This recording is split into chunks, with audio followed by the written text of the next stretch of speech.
3 days after the phone call that shattered their world, Dmitry and Alexei Kozlov found themselves standing in a place they had sworn never to return to. The abandoned steel mill where their father had died. The Magnitogorsk Iron and Steel Works stretched across the landscape like the skeleton of a prehistoric beast, its smokestacks reaching toward a gray sky that seemed to mirror the color of molten metal. This was where it all began. This was where Viktor Kozlov had built his first fortune, squeezing wealth from the dying gasps of Soviet industry. And this was where Katerina had asked to meet. She chose this place on purpose, Alexei muttered, his breath forming clouds in the bitter air. At 42, he was the younger brother, but the lines around his eyes spoke of sleepless nights spent managing the darker aspects of their empire. She wants us to remember. Dmitry said nothing. His steel-gray eyes surveyed the ruins of their childhood, calculating angles and escape routes with the instinct of a man who had survived 3 assassination attempts. At 45, he had learned that nostalgia was a luxury that billionaires couldn't afford. But standing here, surrounded by the ghosts of Soviet ambition, even Dmitry Kozlov felt the weight of memory. Their father had brought them here as children, walking them through the maze of blast furnaces and rolling mills, teaching them that steel was the backbone of power. Everything else is decoration, Victor had told them, his voice echoing through the cavernous halls. But steel? Steel builds empires and destroys them. Now, as they waited for their sister, those words felt prophetic. The sound of heels on concrete echoed through the abandoned mill, slow, deliberate steps that seemed to count down the seconds until confrontation. Dmitry's hand instinctively moved toward the pistol beneath his coat, a habit that had kept him alive through 2 decades of Russian business. Then she emerged from the shadows. Katerina Kozlov was nothing like the frightened child they remembered from their father's funeral. At 38, she carried herself with the poise of someone who had learned to survive in worlds far more dangerous than boardrooms. Her black coat was tailored to perfection, her blonde hair pulled back in a style that emphasized the sharp angles of her face. Angles that were unmistakably Kozlov. But it was her eyes that made both brothers take an involuntary step backward. They were their father's eyes, cold, calculating, and absolutely merciless. "Hello, brothers," she said in English, her voice carrying across the empty space like a blade. "You look older." "You look alive," Dmitry replied, his tone carefully neutral. "We mourned you for 3 years." Katerina's laugh was as sharp as winter wind. "Did you? How touching. I'm sure the grief didn't interfere with your business." She moved closer, and with each step, the temperature in the mill seemed to drop another degree. This wasn't a family reunion. This was a predator circling her prey. "Where have you been?" Alexei asked, his voice rougher than his brother's, betraying the emotion he tried to hide. "London, Singapore, Dubai, learning."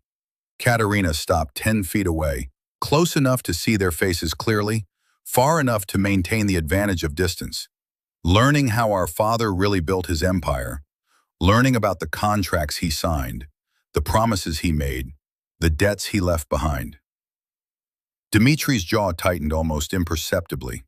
Their father's business dealings had been legendary in their complexity, a web of partnerships and betrayals that spanned continents. They had spent years untangling his legacy, buying silence, erasing records. They thought they had buried every secret. "What do you want, Katerina?" he asked. She smiled, and for a moment, she looked exactly like their father. "I want what was promised to me. 51% of Kozlov Industries." The words hung in the air like a death sentence.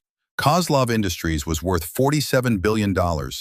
51% would make her the controlling shareholder of one of Russia's largest conglomerates. It would make her the most powerful woman in the country. It would also destroy everything her brothers had built. "Impossible," Alexei said immediately. "Father left everything to us. The will was—" "The will you saw," Katerina interrupted, pulling a leather briefcase from behind a steel beam, "was the third version. The one Father wrote after he thought I was dead. But I wasn't dead, brothers. I was just hidden." She opened the briefcase with deliberate care, revealing documents that looked older than the Soviet Union itself. "This is the original will, written when I was 16, before the accident that was supposed to kill me. before father decided that daughters were liabilities in the new Russia. Dmitry moved closer, his trained eye scanning the documents. The paper looked authentic. The signatures matched. The legal seals bore the correct marks. But more than that, the handwriting was unmistakably their father's. The same bold strokes that had signed their childhood birthday cards. "Even if this is real," he said slowly, "it's been too long. Statute of limitations. Doesn't apply to foreign trusts," Katerina finished. "Father was smarter than you gave him credit for. He incorporated the original company in Cyprus, then moved it to Singapore. Under international law, this will is still valid." She was right, and they all knew it. Viktor Kozlov had been a master of legal complexity, creating structures within structures, companies that own companies that own companies. It was how he had hidden his wealth from Soviet authorities, and later, from Russian tax collectors. "What makes you think we'll honor this?" Alexei asked, his voice hardening. "You've been gone for 3 years. We don't even know if you're really our sister." Katerina reached into her coat and pulled out a small object that made both brothers freeze. It was their father's signet ring, the one he had worn every day until his death, the one that had supposedly been buried with him.